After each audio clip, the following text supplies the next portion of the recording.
okay বহা happy Bihu পুৰা এটা কথা হ'ল ৰাতিৰ কাৰণে পুৰা জগাই ৰাখিছে পুৰা পিজাটো আছে শুকানটো আছে মজা কি হ'ব এই লাহেকে কোৱাহে ঘৰৰ ল'ৰা ছোৱালীবিলাক শুনা হ'ব ৰাতিৰ কাৰণে কি যোগাৰ কৰিলে পুৰা মজা বিহুৰ বতৰ অলপমান ভাল লাগে বস্তু আৰে ভাইটি তুমি দিল্লীৰ পৰা কেতিয়া আহিলা এই আহিলো দাদা বহুত দিন হ'ল এই লকডাউন ষ্টাৰ্ট হোৱাৰ আগতে আহিলো আৰু যাবই পৰা নাই এই লগ পিঠা খাওঁ এইটো আৰু কি টাইপৰ পিঠা হয় এইটো বাবা নাৰিকলটো ইয়াৰ মাজত দি ৰল কৰিব লাগে তেতিয়াহে পিঠা হ'ব এতিয়াতো ৰুটি হৈ আছে না এইটো ৰলহে কৰিব লাগে এই ৰল কৰা টেনশ্যন নল'ব ৰল কৰাত মই এক্সপাৰ্ট এইটো চাওক কি ৰল কৰিবি এতিয়া চাই লওক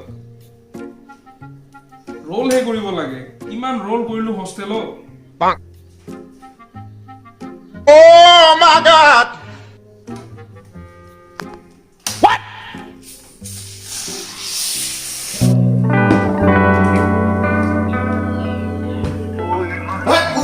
বাকল মদ খাব গৈছিলে পুৰা পুৰা কৰি গৈছিলি